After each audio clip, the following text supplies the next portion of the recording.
देखा गया। फिलहाल पुलिस हत्या की इस गुत्थी को सुलझाने में जुटी है। आप भी देखिए इस रिपोर्ट में।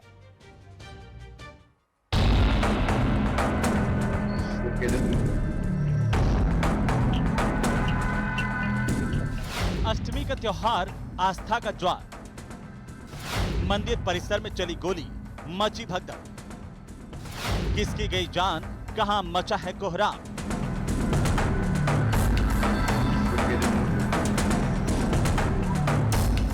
ये तस्वीरें उम्मीदों से भरे उस नौजवान की है जो अब इस दुनिया में नहीं है। कोटा ग्रामीण के मंडाना थाना इलाके में मंगलवार की रात को हुई एक वारदात में शंकर नाम के इस युवक की जान चली गई। रामगढ़ गांव में स्थित माताजी मंदिर में अष्टमी की रात पर बड़ी संख्या में ग्रामीण पहुंचे। पूजा के बाद वहां पर मौजूद भीड़ के दौरान ही धाई धाई की आवाज सुनकर लोग चौंक गए। खून से लथपथ शख्स को देखकर वहां पर भगदड़ मच गई। घायल को आनन फानन में अस्पताल पहुंचाया गया, जहां डॉक्टरों ने उसे मुर्दा करार दिया। शंकर चारण के रिश्तेदार के मुताबिक मंदिर में दो गुटों में झगड़ा चल रहा था, जिसे शंकर सुलझाने गया था, लेकिन बीच बचाव में उसकी जान चली गई। शंकर चारण पशुपालन और खेती कर जीवन यापन करता था। उसके दो बेटियां हैं। भैया मतलब पूजा कर रहे थे माता जी। अच्छा आ गया वो तो क्या नाम जो पिस्टल तान के ऊपर करते ही, और मैंने क्या पिस्टल अगर तेरे को नमटाऊंगा, मैं गया था तो शंकर जी आगे मेरे वो आगे शंकर आते, अरे इसको मारने दो। मृतक के पिता ने मंडाना थाने में 6 लोगों के खिलाफ केस दर्ज करवाया है, जिस पर पुलिस ने जांच शुरू कर दी। मंडाना थाना इलाके में रामगढ़ गांव पड़ता है। वहाँ दो पक्षों में आपसी कहासुनी को लेकर लड़ाई झगड़ा हो गया, जिसमें मुलजिम शंकरलाल द्वारा मुलजिम श्यामलाल द्वारा शंकरलाल को फायर करके गोली मार दी गई, जिससे शंकरलाल की मृत्यु हो गई। कितने लोग थे सर हमला करने वाले? अभी जांच जारी है इसके संबंध में। बताया जा रहा है कि हमलावर बलराम और उसके साथी लंबे समय से गांव में दबदबा बनाने के लिए बदमाशी करते रहे हैं और पहले भी कई बार जेल जा चुके हैं।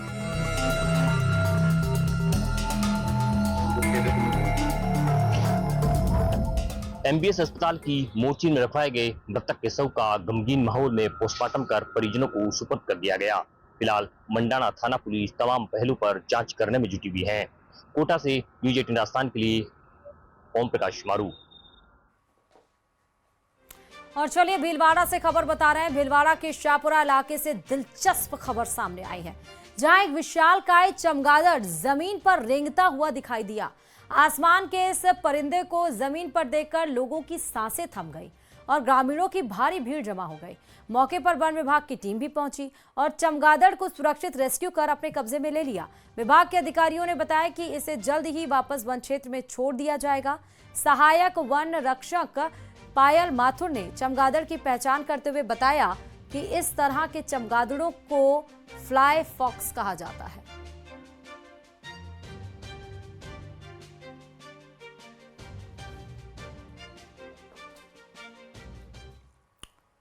और चलिए, क्योंकि कल विजयादशमी है तो आज बात उस खबरों की करते हैं। कोटा का 132वां राष्ट्रीय दशहरा मेला 2025 इतिहास रचने के लिए तैयार है। इस बार मेले में रावण दहन का नजारा पूरे देश ही नहीं बल्कि पूरे दुनिया के लिए आकर्षण का केंद्र बनने वाला है। करीब 4 महीने में कारीगरों ने विश्व का सबसे ऊंचा 215 फीट रावण तैयार किया है।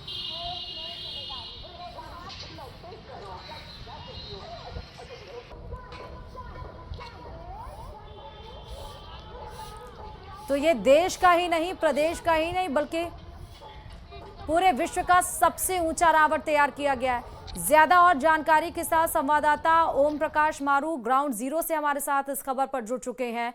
कल विजयादशमी है, लेकिन ओम प्रकाश, इसकी तैयारी 3 महीने पहले से हो रही है। प्रदेश नहीं, देश नहीं, पूरे विश्व का सबसे बड़ा रावण कहीं और नहीं बल्कि कोटा में बनाया गया।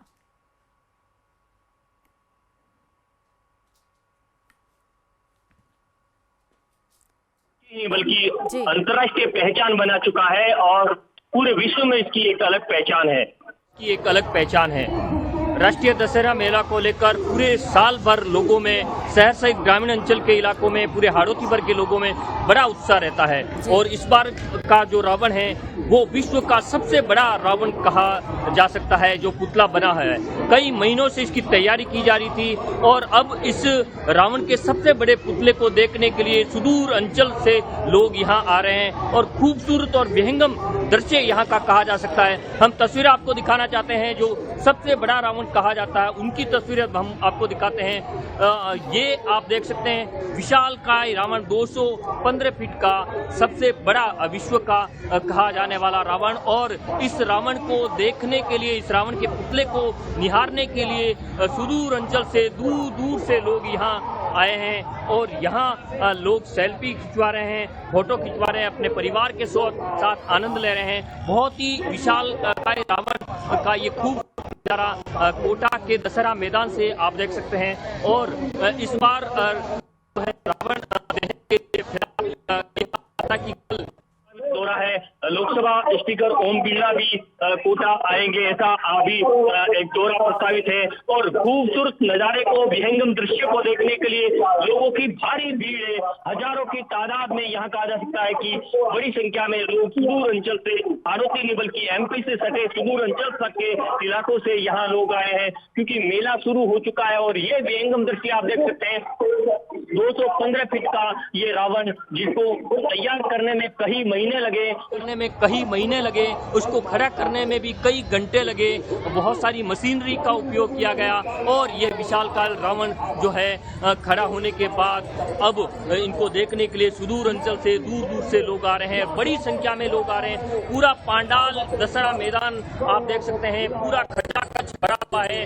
हालांकि रावण के पुतले के बिल्कुल पास आने के लिए लोगों की को इजाजत लेनी पड़ती है, लेकिन पूरा मेला ग्राउंड भरा हुआ है और अब जो है पूरी तैयारी की जा चुकी है मैदान में इस कार्यक्रम की। विजयदशमी का पर्व है, धूमधाम से मनाया जाए, उसकी तैयारी पूरी की जा चुकी है। पुलिस और प्रशासनिक अधिकारी यहाँ पहुंच चुके हैं और फिलहाल ठीक है ओम प्रकाश, ठीक है, बहुत शुक्रिया तमाम जानकारी देने के लिए। चलिए खबरों में आगे बढ़ते हुए बताते चले कि दशहरा का पर्व कल यानी कि 2 अक्टूबर को पूरे देश में बड़े धूमधाम के साथ मनाया जाएगा।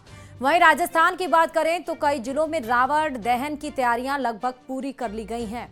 हम आपको इस समय 3 तस्वीरें दिखा रहे हैं। सबसे पहले बात अगर हम नागौर जिले की करें तो कुचेरा उपखंड मुख्यालय पर विजयादशमी के अवसर पर हर बार की तरह इस बार भी विशाल रावण दहन का आयोजन होगा। इस बार करीब 60 फीट ऊंचे रावण के पुतले का दहन किया जाएगा। वहीं रावण पुतले के साथ कुंभकर्ण और मेघनाथ के पुतलों का भी दहन किया जाएगा। कुंभकर्ण और मेघनाथ के पुतलों की ऊंचाई 50 फीट रखी गई है। वहीं करौली जिला मुख्यालय पर 19 साल के बाद रावण दहन होगा। कार्यक्रम का मुख्य आकर्षण 51 फीट ऊंचा रावण का पुतला होगा। इसके साथ रामलीला मंचन और विभिन्न धार्मिक झांकियां भी प्रस्तुत की जाएंगी। वहीं चूरू जिले की बात करें तो चूरू जिला मुख्यालय के रेलवे ग्राउंड में इस बार 55 फीट ऊंचे रावण का दहन किया जाएगा। हनुमान कला मंदिर के तत्वाधान में तैयार हो रहा यह विशालकाय पुतला परंपरा और आस्था का प्रतीक बनेगा।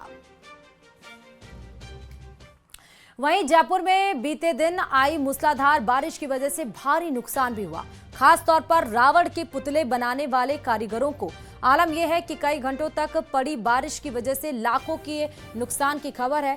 3 महीने से उत्तर प्रदेश और गुजरात से आए कारीगर रावण, मेघनाथ और कुंभकर्ण के पुतलों को बना रहे थे, लेकिन दशहरे से ठीक एक दिन पहले सब बर्बाद हो गया।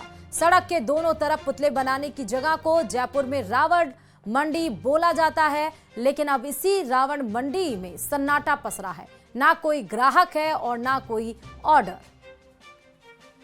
अपनी कलाकारी करके वो दिखाते हैं। कागज पेपर, न्यूज़पेपर ऐसा होता है कि एक बूंद से गड़ जाता है। ये लोग जब मेरे को बताए कि साहब हमने जो कर्जा करके या अपने वो कुछ करके, ये एक सीजन होता है, 2 दिन की बात है, कल दशहरा है या परसों है, ये भी वो है कि दशहरे के बाद में इनको कोई नहीं पूछता कि।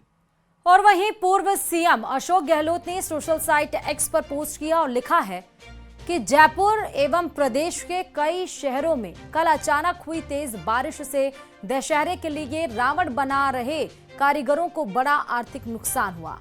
कल विजयादशमी का त्यौहार है।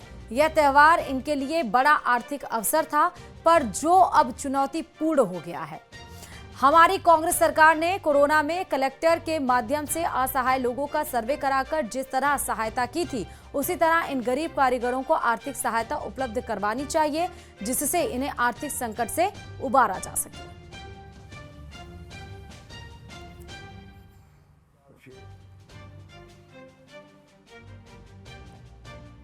तो बारिश की वजह से जिस तरह से जो गुजरात और उत्तर प्रदेश से आए हुए कारीगर थे, जिन्होंने कुंभकर्ण, मेघनाद और रावण के पुतले बनाकर तैयार किए थे, लेकिन अचानक से जिस तरह बारिश आई और झमाझम बारिश के बाद उनकी उम्मीदों पर सब कुछ पानी फिर गया, जिसमें भारी नुकसान उनका हुआ है। उसी को लेकर ही पूर्व मुख्यमंत्री अशोक गहलोत ने सोशल साइट एक्स पर ये पोस्ट किया और उन्होंने कहा कि जिस तरह हमारी कांग्रेस सरकार ने कोरोना में कलेक्टर के माध्यम से असहाय गरीब लोगों का सर्वे कराकर सहायता की, उम्मीद है कि ये सरकार भी ऐसा ही करेगी और ताकि उसी तरह इन गरीब कारीगरों को आर्थिक सहायता ये भी सरकार उपलब्ध कराएगी, ताकि इन्हें आर्थिक संकट से उबारा जा सके।